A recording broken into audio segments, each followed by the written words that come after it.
Waide and Associates. Hey, is Jim in, please? Who's speaking? Rebecca Hold Bumgardner. on.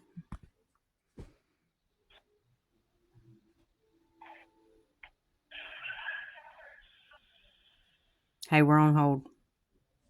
Okay. Hey, Rebecca. Hey, Mr. Waide, how are you doing? Well, I'm doing good. I know you're in a bad situation, but I'm doing good. Yes, sir. It's all right. I was calling to ask you about a man named Erise Wilson.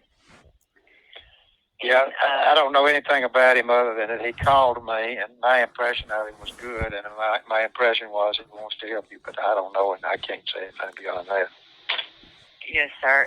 Did he ask you anything about me, or? Let me try to think what he asked. He basically indicated he thought that you were wrongfully convicted, and he wanted to help you. And he said that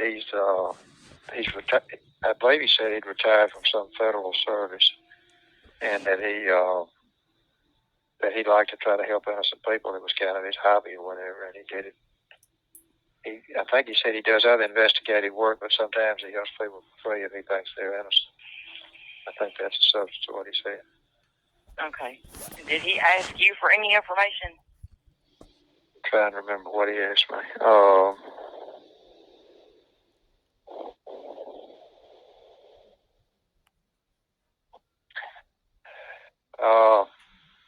I don't think so, because your whole record, there'll be a transcript of the whole trial. I couldn't tell him. I can't even remember the details of the case, and the whole record of your trial would be in the transcript, and I would assume he has that or is getting it. I don't know.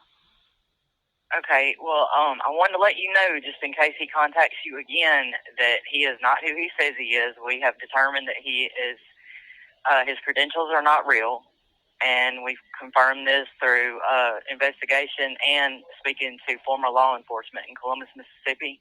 Let me say this to you, Rebecca. I mean, I don't know, what your source of information is, and I don't know him. All I know is that he seemed genuinely interested in helping you.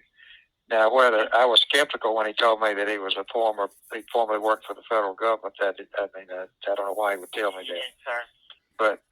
But my impression of him is just the opposite of yours. I don't know what the source of your information is, but his well, he genuinely seemed to me like he wanted to help you. I'm sorry, what? Yeah, no, I talked to him on the phone, and his position was. Well, anyway, if you want to see what the phone calls, no, I don't. I mean, it's you're the one that's in jail. It's up to you, but who you choose to believe. But I don't think he could do anything to harm you, because the record, the record is what it is.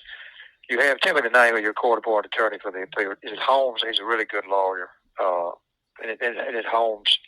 I remember hearing who it was and deciding that's a good lawyer. Mr. Akins. I'm sorry, Mr. Akins. Hunter Akins. Is he from the state public defender?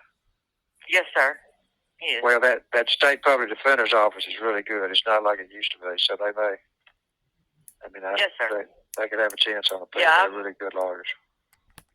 Yeah, I appreciate you taking the time to talk to me. I've made bar complaints on Scott Colom and been rushed for suborning perjury and improper statements and all that. So they're going to be reviewed in December by the bar. And, we put together all the lies that were told in the trial that don't match up to the video evidence and all that kind of stuff. So. Well, I'm a friend of Scott Colom's. I've never known him to do anything dishonest. I'm a friend of Scott's, and I'd be surprised if he was doing anything dishonest. But oh, yeah. That's your concern. He definitely did. I'm a friend of his, and I was a friend of his daddy long before I knew him. And I'd be surprised if he did anything dishonest, but now that's your business to look into. Okay. Yes, sir. Well, I guess you'll be surprised then. Okay, thank you. Have a good day. Okay, bye-bye. Hey. Hey, I was waiting until he got off the phone.